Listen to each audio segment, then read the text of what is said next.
திரு காலச்சக்கரம் நரசிம்மா அவர்களின் அத்திமலை தேவன் பாகம் 5 முடிவுரை. பொலிக பொலிக. தேவப்பெருமாளையும் அத்திவரதரையும் கரியமாணிக்க பெருமாளையும் காஞ்சிபுரத்திற்கு எழுந்தருளச் செய்ய ஏற்பாடுகளில் பரிவாரத்தார் ஈடுபட்டிருந்த வேளையில் திடீரென்று திருக்கச்சி ரங்கப்ப உடையார் தன் படைகளுடன் பானைமலையின் குகையை சூழ்ந்து கொண்டார்.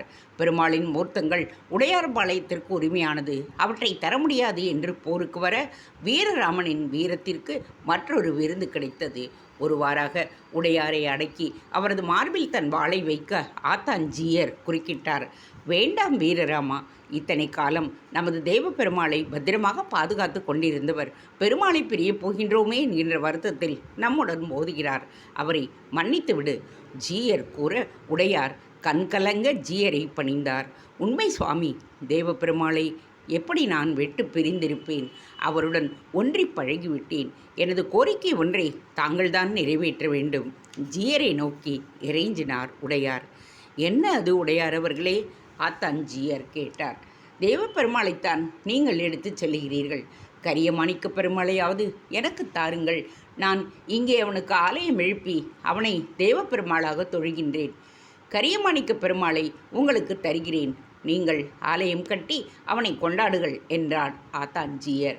ஜீயர் பட்டர்களை பார்க்க அவர்கள் கரியமாணிக்க பெருமாள் மற்றும் அவரது ஸ்ரீதேவி பூதேவிகளை சிவகை ஒன்றில் ஏற்றி உடையாருக்கு அளிக்க உடையார்பாளையத்திற்கு எடுத்துச் சென்றனர்.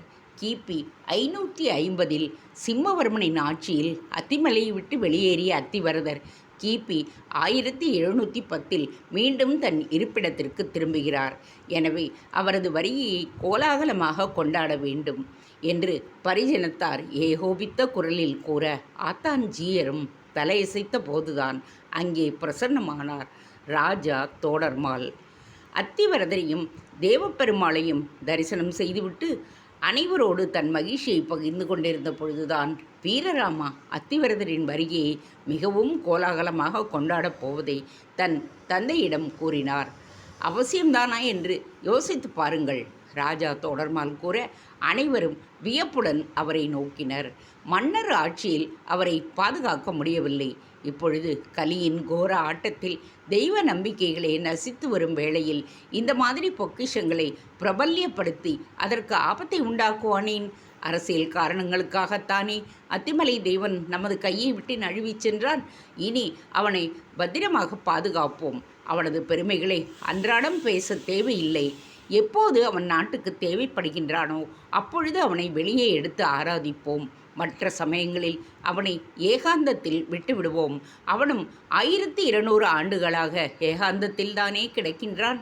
ராஜா தோடர்மால் கூற அவரது கூற்றில் உள்ள நியாயத்தை அனைவரும் உணர்ந்து கொண்டனர். தோடர்மால் கூறியதை நான் ஆமோதிக்கின்றேன். அத்திமலை தேவன் இனி ஏகாந்தத்தில்தான் இருப்பான்.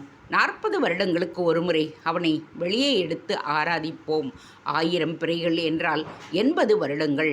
நாம் 500 பிறைகள் முடிந்ததும் அவனை எடுத்து ஆராதிப்போம். ஸ்ரீவர வரத நாராயணனே இனி நிரந்தர அத்திவரதன் ஆத்தான்ஜியர் அறிவித்துவிட்டார். காஞ்சி வரதரின் ஆலயத்தில் கொடியேற்றி பிரம்மோற்சவம் துவங்கி இருந்தது.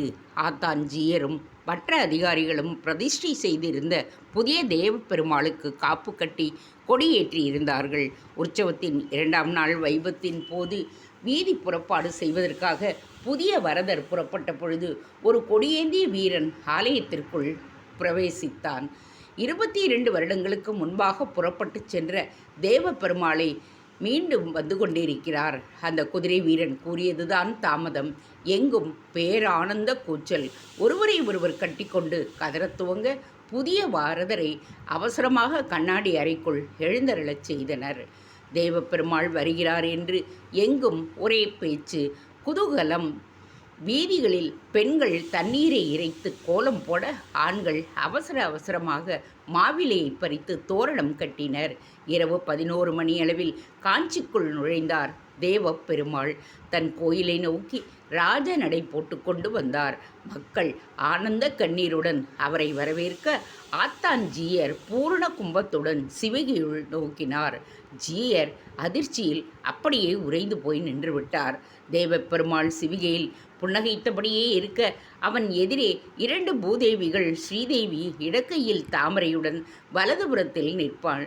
பூதேவி வலது கையில் தாமரையுடன் இடதுபுறம் நிற்பாள். ஆனால் சிவிகையில் இருக்கும் 2 தேவிகளுமே வலது கையில் தாமரைகளுடன் நிற்கின்றனர். ஒருவேளை திருக்கச்சி ரங்கப்போடையார் கேட்டு வாங்கிச் சென்ற கரியமாணிக்கப் பெருமாளுக்கு 2 ஸ்ரீதேவிகளும் சென்று விட்டனரோ? எப்படியோ இது வரதனின் திருவுள்ளம். பெருமாளுக்கு சிறப்பான வரவேற்பு அளிக்கப்பட்டது. புதிய வரதருக்கு ஏற்றப்பட்ட கொடி இறக்கப்பட்டு அந்த விக்கிரகம் கஜானாவில் வைக்கப்பட்டது. மீண்டும் தேவராஜன் தனது கொலு மண்டபத்தில் கோலோச்சத் தொடங்கினான். புதிதாக கொடியேற்றப்பட்டு 10 நாளைக்கு பிரம்மோற்சவம் நடந்தது. இப்பொழுதும் ஒவ்வொரு வருட பிரம்மோற்சவத்தின் போதும் 2ஆம் நாள் இரவு உடையார்பாளைய உற்சவம் நடைபெறுகின்றது. அது சரி, அத்திமலை தேவனின் சிலை எங்கே? சிவிகையில் தேவப்பெருமாள் வந்தபொழுது அனைவரும் அவரையே கவனித்து கொண்டிருக்க, சிவிகையை தொடர்ந்து வந்த வில்வண்டியில் 10 அடி நீளத்துக்கு ஒரு மரப்பெட்டகம் வைக்கப்பட்டிருந்ததை யாருமே கவனிக்கவில்லை. அதன் மீது பட்டு பீதாம்பரங்களும் வேட்டிகளும் புஷ்ப மாலைகளும் சாற்றப்பட்டு இருந்தன. வரதனின் வஸ்திரங்களும் புஷ்பங்களும் செல்கின்றன என்று பலரும் நினைத்திருந்தனர். பிரம்மோற்சவம் முடிந்ததும் ஒரு நல்ல நாளில் நடு நிசியில் அனந்தசர சுவாமியில் வடிக்கப்பட்டிருந்த தொட்டியில் எழுந்தருளப்பட்டார் அத்திமலை தேவன். தொடர்ந்து காஞ்சி மற்றும் அதன் சுற்றுப்புறங்களில் 3 கர்நாடிக் போர்கள் நடந்தன. அத்திமலையான் ஆலயத்துக்கு வந்திருந்த ஆங்கிலேய வைஸ்ராய் ராபர்ட் கிளைவிடம் அத்திமலையானை பற்றிய தகவல்களை கூற அனந்தசரஸ் கரையில் நின்று மனதிற்குள் வேண்டிக் கொண்டான் அவன். சந்தா சாஹிப்பை தோற்கடித்தால் தான் அத்திமலையானுக்கு மரக்கண்டிகை ஒன்றை சாட்டுவதாக வேண்டிக் கொள்ளவே விரைவில் அந்த போரின் முடிவுக்கு அவனுக்கு சாதகமாகவே முடிந்தது. அத்திமலை தேவனது தனது கையால் மகர கண்டிகை ஒன்றை பரிசளித்தான் ராபர்ட் கிளைவ். ஸ்ரீதளமணிக்கு மாற்றாக அவனுக்கு மகர கண்டிகையை ஆங்கிலேயர்கள் வழங்கியதாக நாம் எடுத்துக்கொள்ளலாம். அனந்தசரஸின் நீரின் அடியில் அத்திமலையினின் தேவ உடும்பர பிரதிமையை வைத்த வேளையில் நடுநிசியில் கரிய வானில் நிறைய மேகப்பொதிகள் தென்பட்டன. அதன் பின்பாக நின்று அத்திமலை தேவன் பத்திரமாக அனந்தசரஸில் துயில் கொள்வதை பல நல்ல உள்ளங்கள் கண்டுகொண்டிருந்தன. சாணக்கியன், சந்திரகுப்தன், சமுத்திரகுப்தன், புஷ்யமித்ரர், சிம்மவர்மன், சிம்மவிஷ்ணு, ஜெயவர்மன், நவரத்ன பல்லவி, ராஜஸ்ரீ, ராஜவர்மன், மகேந்திரன், நரசிம்மவர்மன், உதயச்சந்திரன், பார்த்திப பல்லவன், கல்பலதா என்று அடுக்கிக் கொண்டே போகலாம். கைப்பற்ற நினைத்தவர்கள், காக்க நினைத்தவர்களை அவனை காத்தவர்கள், அவனால் அழிக்கப்பட்டவர்கள் என்று பலர் வந்தனர், இருந்தனர், போயினர். சிலர் வென்றனர், சிலர் தோற்றனர், சிலர் ஏமாந்தனர், சிலர் ஆசீர்வதிக்கப்பட்டனர். எப்படி இருந்தாலும் ஆயர்பாடி காலம் தொடங்கி இன்றைய காலம் வரையில் வெற்றி கொண்டவன் ஒருவனே. அவன்தான் அத்திமலை தேவன். குணம்குன்றத்தில் வசவம் சமுத்திர கோவிலில் பிறகு கடலடியில் வாசம். அதன் பிறகு பிரபாள மாளிகையின் புகைப்போக்கி அங்கிருந்து பச்சைமலையின் உச்சியில் உள்ள பானைமலையில் உள்ளே என்று 1200 ஆண்டுகளில் பல இடங்களில் சிறைப்பட்டு விட்டான். இனியாவது அவனை அமைதியாக விட்டு விடுவோம். அனந்தசரஸின் நீரின் அடியில் அவன் நிம்மதியாக துயில் கொள்ளட்டும். அத்திமலை தேவனின் பயணம் இனிதே முடிந்தது. நிறைவு பகுதி. 2500 ஆண்டுகளை கடந்த சரித்திர பயணம் இனிதே முடிந்தது. தேவ உடும்பர அத்திமரத்தின் கதை. இது ஒரு கதையல்ல, நிஜம். ஆதாரங்கள் உள்ளன. கண்களில் முன்னாள் காட்சிகளும் உள்ளன. அனைத்துமே சரித்திரங்கள். நிகழ்ந்தவை உண்மையே. நாம் தான் அவற்றை நுகரும் சக்தியை இழந்து விட்டோம். பல்லவன் கல்லில் சிலை வடித்தான். சிற்பங்களை ஆலய தூண்களில் பொறித்தான். அந்த அற்புத சிலைகளை இயந்திரங்களால் துளைத்து இரும்பு கம்பிகளை நுழைத்து சிறப்பு தரிசன வரிகளை தயார் செய்யும் ஆட்சியாளர்கள் ஒருபுறம், மல்லை சிற்பங்களின் பெருமைகளை அறியாமல் ஐ லவ் யூ சங்கீதா என்று வினோதும், வினோத் என் உயிர் என்று சங்கீதாவும் இளம் காதலர்களாக கிறுக்கி எழுதும் நிலையில் சரித்திரங்களை நுகர்வதற்கு யார் இருக்கின்றார்கள்? சரித்திரம் படைக்கிறோம் என்று மார்த்தட்டும் இன்றைய தலைவர்கள் சரித்திரம் என்னும் ஆழ்ந்த பயனுள்ள கருப்பொருளை மக்களின் மனதிலிருந்து துடைத்து எறிந்துவிட்டு எந்த சத்திரத்தில் இடம்பெறப் போகிறார்கள் தெரியவில்லை. நம்மிடையே வாழ்ந்த தலைவர்களின் சிலைகள் அன்றாடம் மானபங்கம் செய்யப்படுகின்றன. சிலைகளின் தலை உடைப்படுவதும் இரும்பு வளையங்களில் தலைவர்களின் சிலைகள் சிறைப்படுவதும் அன்றாடம் காணும் நிகழ்வுகள். மன்னன் ராஜராஜ சோழன் எங்கள் நிலங்களை அபகரித்தான் என்று வாய்க்கூசாமல் பொய் உரைக்க புறப்பட்டிருக்கும் சிலர். தலைவர்களின் மெரினா சமாதிகளை அன்றாடம் பூக்களால் அலங்கரித்து பாதுகாப்பு செய்யும் அரசுகள் சேர சோழ பாண்டிய பல்லவ நினைவு சின்னங்களை பற்றி கவலைப்படாமல் அலட்சியமே காட்டி வருகின்றன. இத்தகைய வருங்காலத்தை தீர்க்க தரிசனத்துடன் உணர்ந்த நம் பெரியோர்கள் வரும் முன் காப்போம் என்கின்ற அடிப்படையில் எடுத்த முடிவுதான் மிகவும் ஆற்றல் மிக்க பெருமை வாய்ந்த புராண காலத்து பெருமைகளை கொண்டிருக்கும் அத்திவரதன் சிலையை நீரின் அடியில் வைத்து பாதுகாத்து வருவது. மழையை உண்டாக்கும் மகத்துவத்தை கொண்ட அந்த சிலையை 2019 வெளியே எடுத்த வேளை அத்தி மழை பொழிந்தது. அஸ்வத்தாமா காலம் தொடங்கி இன்றைய காலம் வரையில் அந்த பிரதிமையின் தொடர் பயணத்தை நான் விவரித்து விட்டேன். நந்தர்கள், சதவாகனர்கள், மௌரியர்கள், குப்தர்கள், பல்லவர்கள், களப்பிரர், சோழர்கள், பாண்டியர்கள், சேரர்கள், சாளுக்கியர்கள், கங்கர்கள், கலிங்கர்கள், கோல்கொண்டா பீஜப்பூர் சுல்தான்கள், மராட்டியர்கள், ஆங்கிலேயர் என்று பல பெரிய சாம்ராஜ்யங்களையும் சிறிய சாம்ராஜ்யங்களையும் துருவி அலசி ஆதாரங்களை தேடி தேடி காஞ்சி என்கின்ற ஒப்பற்ற நகரத்துடன் அவர்களுடைய தொடர்புகளை இணைத்த பொழுது அனைவரது தேவையும் தேவ உடும்பர மரச் சிலையாக இருந்தது. உள்ளங்கை நெல்லிக்கனியாக விளங்கியது. எந்த ஒரு சரித்திர நாயகனோ நாயகியோ சுத்த சத்துவமாக காட்டி அவரை என் கதாநாயகனாகவோ கதாநாயகியாகவோ நான் காட்டவில்லை. சம்பவங்களை அப்படியே காட்டினேன். எனவே உங்கள் மனதில் கதாநாயகர்களாக உலா வருபவர்கள் என் புதினத்தில் வில்லனாக வந்திருந்தால் தவறு நான் செய்யவில்லை, நீங்கள்தான் செய்திருக்கிறீர்கள். காரணம், என் அத்திமலை தேவனின் நாயகன் சரித்திர சம்பவங்கள்தான் நாயகி. நான் கொடுத்திருக்கும் ஆதாரம் குறிப்புகள்தான். 1979 அத்திவரதர் வெளியே வந்த பொழுது நான் துவங்கிய இந்த அஸ்வமேத யாகத்தை இன்று முழு திருப்தியுடன் நிறைவு செய்துவிட்டேன். எத்தனை பாத்திரங்கள், எத்தனை குணாதிசயங்கள், எத்தனை பிரமிக்க வைக்கும் நிகழ்வுகள்! அஸ்வத்தாமா உப பாண்டவர்களை தீயிட்டு கொளுத்தி அவர்களை கொன்ற வினைப்பயன் கடைசி 2 பல்லவர்களான பல்லவ பார்த்திபேந்திரன் மற்றும் கல்பலதா தீயில் கருகி மாண்டதை அவன் பார்க்க நேர்ந்தது. போதி என்கின்ற வடநாட்டு தேவ உடும்பர மரம் அசோகனின் மனைவி திஸ்ரகாவினால் அழிக்கப்பட்டதற்கும் அது அரச மரத்தின் பின்னர் வளர்க்கப்பட்டதற்கும் ஆதாரங்கள் உள்ளன. பெரும்பாலானோர் என்னை கேட்ட கேள்வி, சாணக்கியன் காஞ்சியில் பிறந்தான் என்பதை எப்படி கண்டுபிடித்தீர்கள் நீங்கள் என்றுதான். இது என்ன பெரிய விந்தை! கட்சிகளின் சின்னங்களை பார்த்தும் அவற்றின் தலைவர்கள் நம் நினைவில் வருவதில்லையா? அதுபோலத்தான்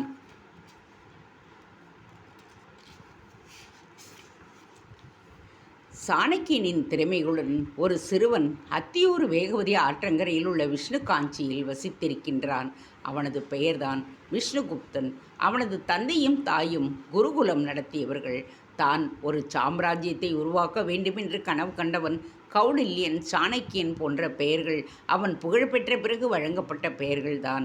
தென்னக பகுதியில் வசித்தவர்களுக்கு உரிய அறிவு கூர்மையுடன் திகழ்ந்த அவன் இங்கிருந்து சென்றுதான் வடநாட்டை கலக்கி காட்டுவாசியான சந்திரகுப்தனை அஸ்வமேதம் செய்வித்து மன்னனாக உயர்த்தினான்.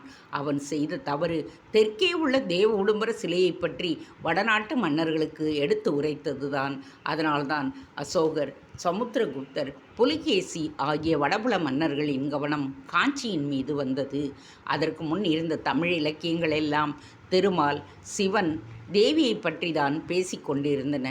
அசோகன் காலத்தில்தான் புத்த மதமும் களப்பரர் காலத்தில் சாக்கிய மதமும் தென்பகுதிக்குள் நுழைந்தன.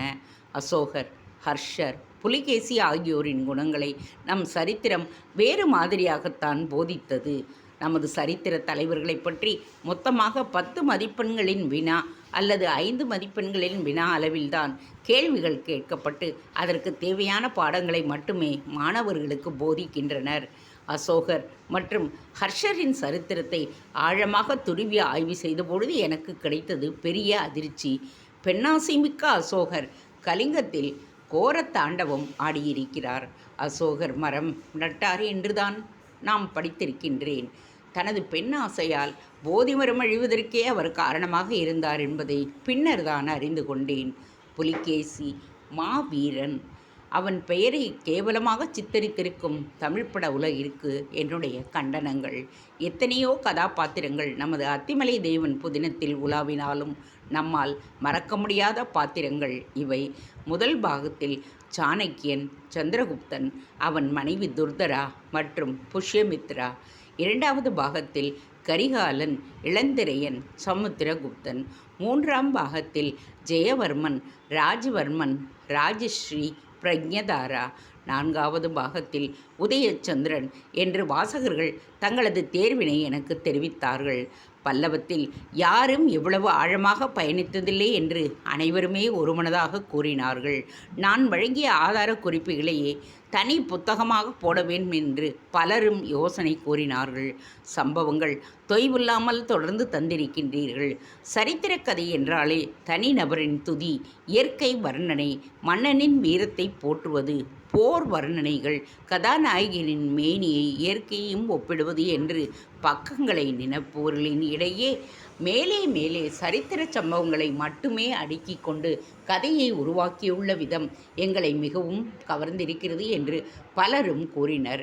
ஆக அத்திமலையானை சென்ற 2018 ஜூலையில் வெளியே எடுத்து 18 மாத காலம் அவனுடன் உறவாடிவிட்டு இதோ டிசம்பர் 2019 அன்று அவனை மீண்டும் அனந்தசரஸ் குளத்தில் பத்திரமாக வைத்துவிட்டேன். இந்த புதினம் வெற்றியை அடைந்தது என்று வானதி பதிப்பகத்தார் கூறினர். அடுத்த பாகம் எப்பொழுது என்று எங்கள் டெலிஃபோன் ஆபரேட்டருக்கு பதில் சொல்லி மாளவில்லை என்கின்றார் டாக்டர் வானதி ராமநாதன். லைப்ரரிக்கு சென்றால் எனக்கு நல்ல வரவேற்பு. குறிப்பாக 3ஆம் கிளாஸ் படிக்கும் போதிலிருந்து கோபாலபுரம் ஈஸ்வரி லைப்ரரியில் மெம்பர் நான். பல புத்தகங்கள் தொலைத்து அதன் உரிமையாளரிடம் வசவும் வாங்கி இருக்கின்றேன். இன்று அவரது வாயால் உங்கள் அத்திமலை தேவன் பிரமாதம் என்கின்ற கருத்தை கேட்கும் பொழுது எனக்கு எப்படிப்பட்ட வாய்ப்பினை வழங்கி இருக்கிறது என்பதை உணர்கின்றேன். என் தாய் கமலா சடகோபன் அவர்கள்தான் என் புதினங்களை படித்து முதலில் கருத்துக்களை கூறுவார். அதற்கு பிறகே நான் வானதி பதிப்பகத்துக்கு அனுப்புவேன். இப்பொழுது அவர் இல்லாத நிலையில் வானதி பதிப்பகம்தான் என்னுடைய தாய். எனக்கு பெரிய ஆச்சரியம் என்னவென்றால் சரித்திர புத்தகமே படிக்காத என் தந்தை சித்ராலயா கோபு என் நாவல்களை படித்திருக்கிறார் என்பதுதான். 5 பாகங்களையும் படித்து எனக்கு வாழ்த்தும் ஆசியும் கூறினார் என்றால் நான் மிகப்பெரிய பாக்கியத்தை தானே பெற்றுள்ளேன். இம்மாதிரி எழுதுவது மிகவும் கஷ்டம் என்று கூட கூறினார். அடுத்தபடியாக நான் நன்றி கூற விரும்புவது டாக்டர் வானதி ராமநாதன் அவர்களுக்கு. அத்திமலை தேவன் எழுதப் போகிறேன் என்றதுமே சபாஷ் என்று கூறி தன் ஒத்துழைப்பை நல்க ஆரம்பித்தவர். அத்திவரதர் தரிசனத்திற்காக வரிசையில் நின்ற மக்களிடையே அத்திமலை தேவனை பற்றிய புத்தக விளம்பர நோட்டீஸுகளை தந்தார். வானதியின் ஒவ்வொரு ஊழியருக்கும் நான் நன்றி சொல்ல கடமைப்பட்டிருக்கிறேன். அன்பு தம்பி சரவணனுக்கும் என்னுடைய வாழ்த்துக்கள்.